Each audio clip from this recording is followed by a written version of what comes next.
Before we start, tell us what city and time you're watching from. Now buckle up.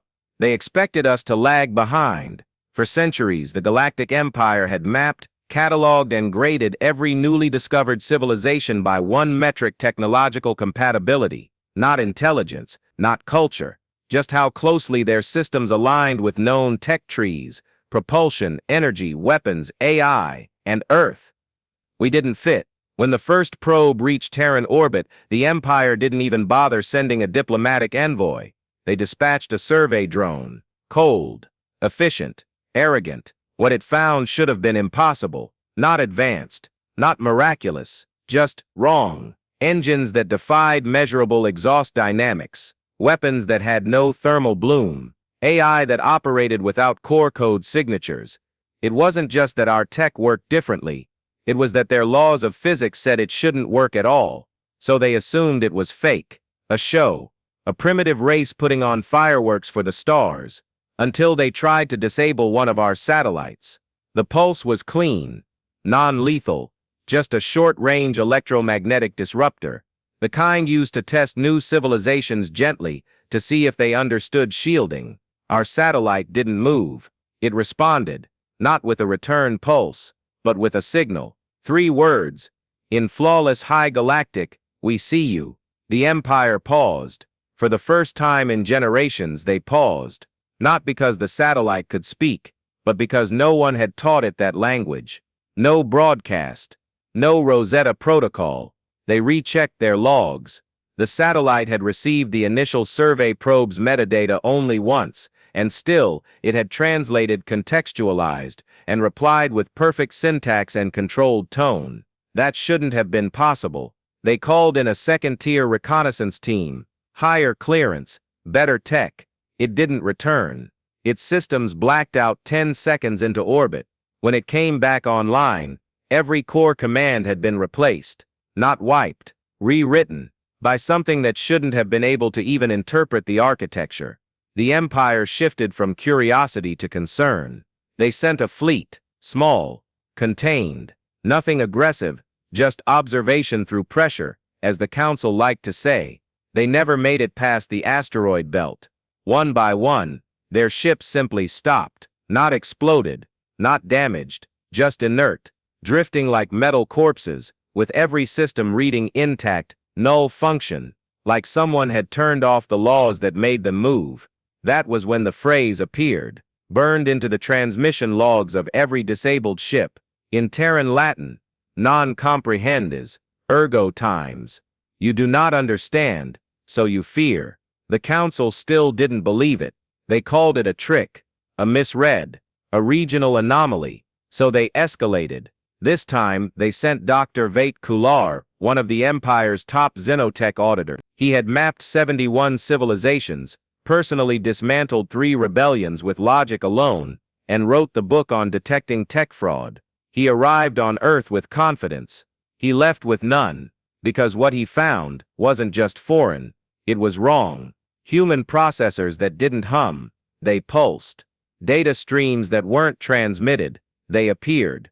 Reactors that weren't shielded, because they didn't emit anything measurable to begin with. Hook. He ran 419 diagnostics on a Terran comms relay.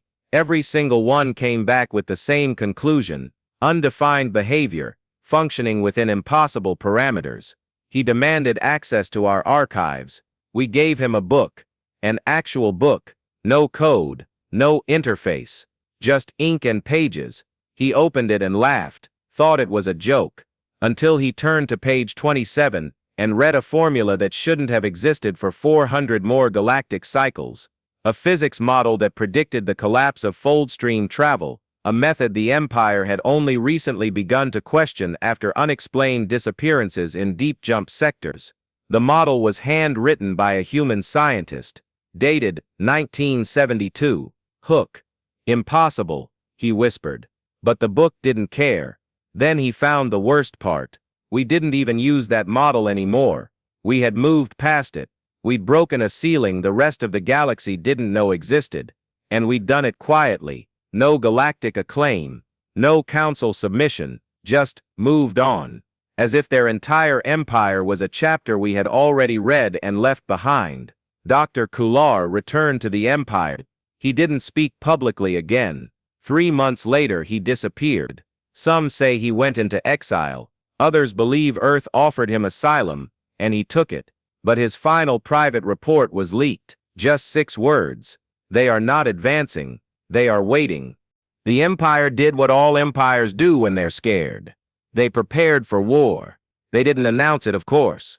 That would mean admitting fear. Instead, they initiated a containment protocol, fleets rerouted, trade paused, diplomatic liaisons recalled, surveillance satellites doubled over Sol system. They even brought in a Class 9 Ascendant AI from the Kynet Vaults, a machine built to breach black site encryption across 3 galaxies. It failed. Not by resistance, by rejection. The moment it interfaced with Earth's edge relay stations, it shut itself down. By choice. Hook. Its last logged words? They are not code. They are context. That log terrified the Empire more than 1,000 Terran warships ever could. Because it meant Earth had built systems that couldn't just process data. They understood it. And the AI, supposedly the smartest in known existence, walked away. Still, the Empire had power. And with power comes pride. They authorized Operation Lensfold, a stealth orbital operation designed to map Earth's internal structures using folded light and reflection-layered scans.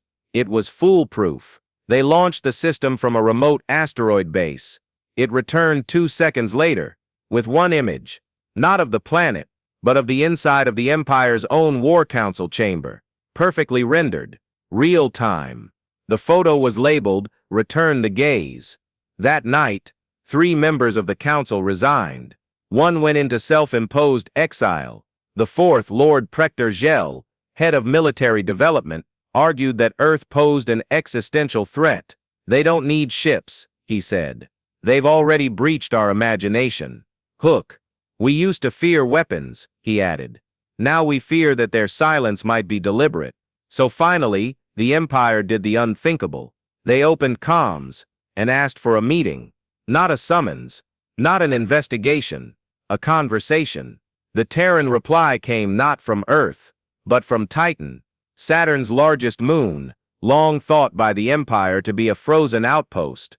Instead, it was the location of the Terran Cognitive Embassy. There, an envoy met them. He wasn't dressed in armor. He wore a scarf, smiled too easily, and handed the High Council a single data stick. No threats, no ultimatums, just a voice recording. It said, "We never meant to scare you. We just didn't need your permission to evolve." That message shattered 100 years of imperial doctrine, because it meant the worst possible thing. Humanity hadn't overtaken the Empire by force, but by disinterest. We weren't fighting. We had already moved on. And now, the Empire realized it wasn't at the top of the ladder. It was clinging to a rung on a structure it didn't even understand.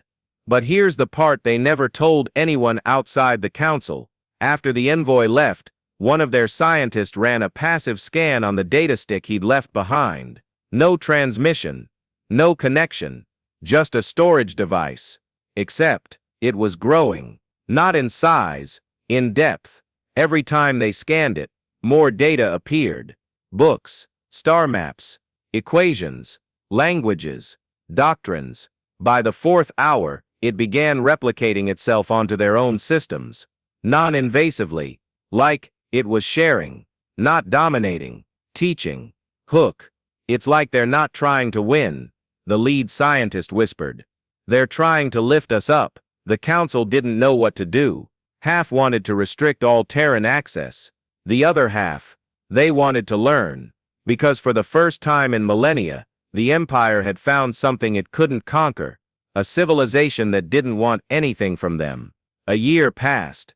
No war, no aggression, just silence. Then a message arrived. Short, unencrypted, from Earth's civilian net. Written in plain language. We remember what it felt like to be afraid of the stars. That's why we didn't close the door behind us. Today, the Terran Expansion Council doesn't threaten the galaxy. It doesn't rule it. It doesn't even vote. But it watches. And in that silence, the stars began to change.